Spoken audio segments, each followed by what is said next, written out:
नमस्कार, स्वागत है आपका प्रार्थना हो स्वीकार में और मैं हूं आपके साथ गीतिका पंत। आज हम बात करेंगे पितृपक्ष के बारे में। पितरों के प्रति कृतज्ञता व्यक्त करने का समय है पितृपक्ष। इन दिनों में हम अपने पूर्वजों के प्रति आभार व्यक्त करके उनकी कृपा प्राप्त करते हैं। आज हम जानेंगे पितृपक्ष की महिमा, पितृपक्ष क्यों मनाया गया है इतना महत्वपूर्ण। सबसे पहले ये जान लेते हैं अपने पूर्वजों को याद करने, उनके आशीर्वाद पाने के इन पावन दिनों की परंपरा क्या है। कैसे पा सकते हैं आप अपने पितरों की अनुकंपा, देखिए इस खास पेशकश में।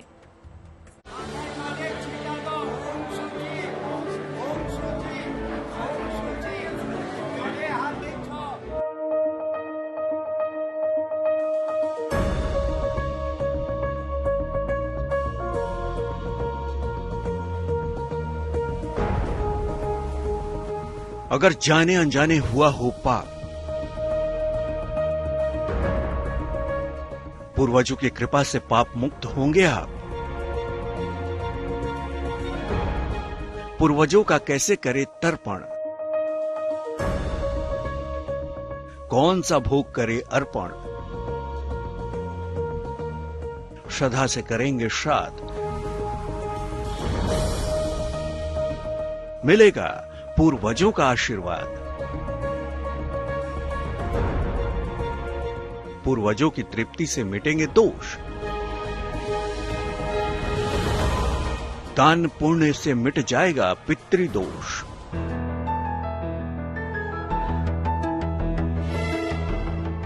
पितरों के तर्पण के दिन, उनका आशीर्वाद पाने के दिन पितृपक्ष यानी पितरों का पक्ष। इस पक्ष में पूरी श्रद्धा से किया जाता है अर्पण और तर्पण। मान्यता है कि पितृपक्ष के 15 दिन पूर्वज धरती पर आते हैं और अपने संबंधियों को आशीर्वाद देते हैं। पितरों को तर्पण देने और उनका श्राद्ध कर्म करने के लिए अगले 15 दिन बहुत महत्वपूर्ण हैं। श्रद्धायाम क्रियते इति तत् श्राद्धः। श्रद्धा से आप जो भी कार्य करते हैं उसे श्राद्ध कहा जाता है। श्राद्ध अर्थात सिर्फ पिंड प्रदान ही नहीं, श्रद्धा युक्त अनेकों दान धर्म भोजन इत्यादि आप जो करते हैं या कराते हैं उसे भी श्राद्ध कहा जाता है। मूलतः लोग श्राद्ध यानी पितरों के प्रति अपना जो समर्पण भाव करते हैं उसको श्राद्ध कहते हैं। तो पूर्वजों के उद्धार उत्तम लोक प्राप्ति हेतु श्राद्ध कर्म को किया जाता है। श्राद्ध का मतलब श्रद्धा पूर्वक अपने पितरों को प्रसन्न करने से है। सनातन मान्यता के अनुसार जो परिजन अपना देह त्याग कर चले गए हैं, उनकी आत्मा की तृप्ति के लिए सच्ची श्रद्धा के साथ जो तर्पण किया जाता है उसे श्राद्ध कहा जाता है। ऐसा मानते हैं कि पितरों का आशीर्वाद परिवार जनों को मिलता रहता है। हर साल पितृपक्ष में पितर अपनी संतानों के बीच आकर रहते हैं और जब संतानें उन्हें जल अर्पित करती हैं, उनका श्राद्ध करती हैं, तो प्रसन्न होकर पितृ उन्हें सुख समृद्धि और कष्टों से मुक्ति का आशीर्वाद देते हैं। सूर्य कन्या राशि में जब प्रवेश कर रहे हैं उसी समय पितरों का वो 15 दिन यानी वो पक्ष प्रारंभ हो जाता है, जिसमें पितरों अपने कुल खानदान में अपने पुत्र पौत्रों से ये अभिलाषा रखते हैं कि ये 15 दिन मेरा दिन है, ये 15 दिन मैं अपने घर को आ रहा हूँ, तीर्थों में आ रहा हूँ, तुम सभी हमारे उद्धार के लिए, हमारे तृप्ति के लिए कुछ कार्य करो। तो ये 15 दिन महाल है जिसे पितृपक्ष कहा जाता है। वो पितरों के निमित्त उनको श्रद्धा सुमन अर्पित करने का दिन है। पितृपक्ष की परंपरा अश्विन कृष्ण पक्ष की प्रतिपदा तिथि से अमावस्या तक पितृपक्ष होता है। इसमें पूरे 15 दिनों तक अपने पूर्वजों को याद करते हैं। उनके द्वारा किए गए उपकारों के लिए उनका आभार व्यक्त करते हैं। इस पूरी अवधि में हम अपने खान पान, आचरण और व्यवहार में परिवर्तन करते हैं। ये समय पुण्य प्राप्त करने का होता है। हम अपनी तमाम समस्याओं का निवारण भी कर सकते हैं। नए और शुभ कार्य करने की वर्जना होती है।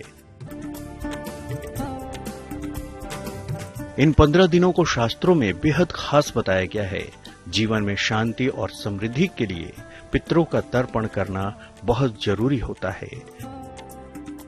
ज्योतिषी मानते हैं कि पितरों की शांति और उनके आशीर्वाद से ही ईश्वरीय शक्ति आप पर असर दिखाती है। श्राद्ध में अथवा श्राद्ध पक्ष में क्या करे, क्या न करे, क्या न करें, इस पर उन 15 दिन अथवा 17 दिनों में बाहरी अन्न ना खाएं, कटु शब्द ना बोले, किन्हीं के यहां अशौच हो गया है वहां उस स्थान पे ना जाएं, किसी को कुछ अभद्र भाषा का प्रयोग ना करें, मांसाहार आदि भक्षण का प्रयोग ना करें। लेकिन पितृपक्ष के कुछ नियम और कर्म भी हैं जिनका ध्यान रखे बिना पितरों को तृप्त नहीं किया जा सकता। इसलिए आज हम आपको पितृपक्ष के सभी कर्मों के उत्तम नियमों के बारे में बताएंगे। पितृपक्ष के नियम और कर्म। पितृपक्ष में हम अपने पितरों को नियमित रूप से जल अर्पित करते हैं।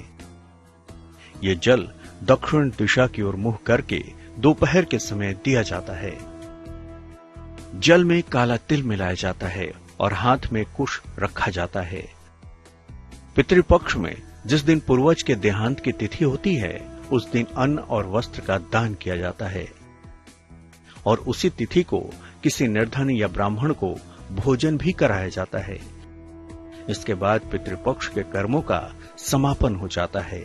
गोदान, भूदान, हिरण्य दक्षिणा का दान, घी का दान, नमक का दान, तिल का दान, गुड़ का दान देना, धान्य का दान देना, वस्त्र का दान देना, कुछ रुपया पैसा गरीबों में हम दे दिए ताकि उसका वो सदुपयोग करे, ऐसा दान देना, नमक का दान देना, स्वर्ण दान देना, रजत दान देना, जरूरतमंदों की सेवा करके उनके दान रूपी कुछ चीजें दे देना, गरीब हैं उनको दे देना। ऐसे समृद्ध लोगों को अगर आप दान करेंगे तो उसका फल नहीं मिलेगा, सिर्फ जरूरतमंदों को ही दान करना। पितृपक्ष में दान पुण्य का विशेष महत्व है। इस दौरान निर्धन की यथाशक्ति मदद करने से पितृ प्रसन्न होते हैं और सुखद जीवन का आशीर्वाद देते हैं। तो पितृपक्ष में अपने पितरों को प्रसन्न करने के लिए करें हर संभव प्रयास। अगर पितर प्रसन्न हो गए तो आपके जीवन में खुशियां ही खुशियां होंगी। आगे हम आपको बताएंगे पितृपक्ष की सावधानियां क्या हैं और कौन पितरों के लिए जल अर्पण या श्राद्ध कर सकता है।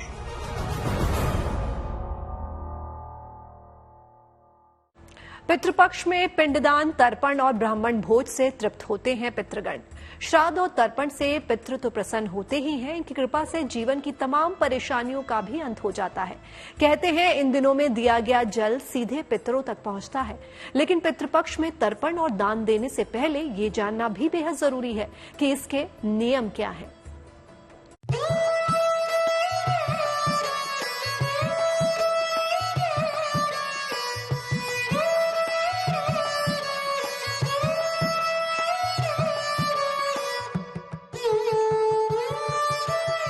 पितरों के प्रति श्रद्धा, प्रेम और समर्पण का महापर्व है पितृपक्ष। पूर्वजों का स्मरण करने, उनके प्रति कृतज्ञता और श्रद्धा प्रकट करने का पर्व है पितृपक्ष।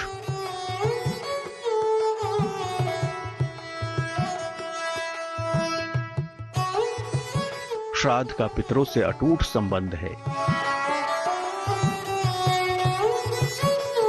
श्राद्ध के जरिए पितरों को आहार और तृप्ति मिलती है और जो भी व्यक्ति अपने पितरों को संतुष्ट कर देता है उसे पितरों के आशीर्वाद से जीवन के हर सुख की प्राप्ति होती है।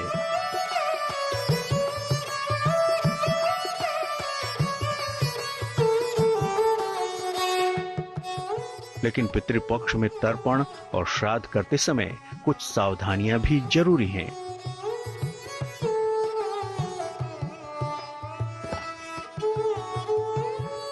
पितृपक्ष में पितरों के निमित्त दान करने हेतु कई सारी ऐसी वस्तुएं हैं जिनका दान वो करे।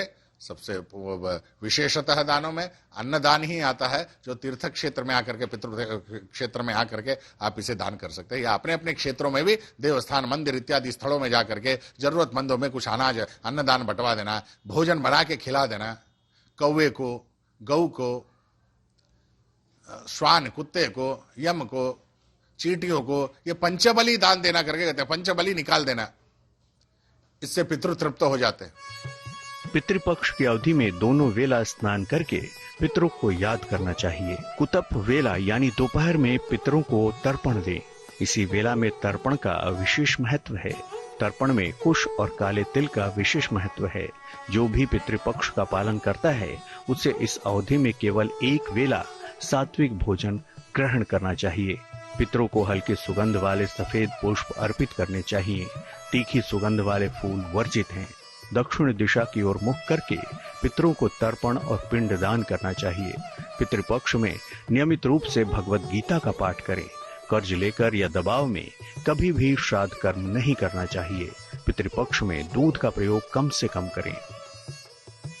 बहुत से लोगों को अपने परिजनों की मृत्यु की तिथि याद नहीं रहती। ऐसे स्थिति में शास्त्रों के अनुसार आश्विन अमावस्या को तर्पण किया जा सकता है।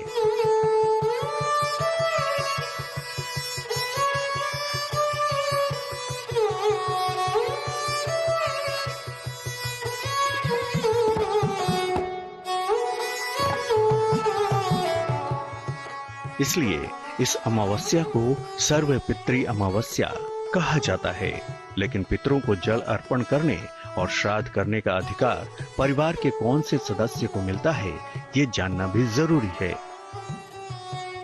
पितरों को जल अर्पित करने का अगर वो महालय पक्ष में करते हैं, सर्वप्रथम अधिकार उसके पुत्र का होता है।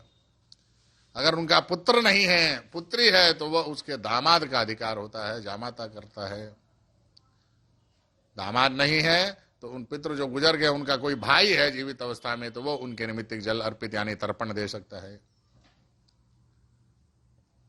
ऐसे कोई भी नहीं है तो दत्तक रूपी ब्राह्मण जो है उनके निमित्तिक उनके घर में, नदी तट पर, तीर में, तीर्थों में जाकर के तर्पण कर सकता है। घर का वरिष्ठ पुरुष सदस्य नित्य तर्पण कर सकता है। अगर घर में वरिष्ठ पुरुष सदस्य न हो तो घर का कोई भी पुरुष सदस्य तर्पण कर सकता है। पौत्र और नाती को भी तर्पण और श्राद्ध का अधिकार होता है। वर्तमान में स्त्रियां भी तर्पण और श्राद्ध कर सकती हैं, लेकिन पितृपक्ष की सावधानियों का ख्याल रखते हुए ही तर्पण करें। पितृपक्ष के 15 दिन अति शुभ फल देने वाले हैं। इन दिनों पितरों की आत्माएं तृप्त होकर अपने वंशजों को ढेर सारा आशीर्वाद देती हैं।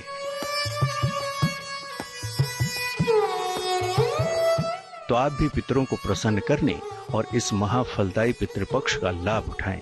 आगे हम आपको बताने वाले हैं नियमित रूप से पितरों की कृपा पाने के लिए क्या करें।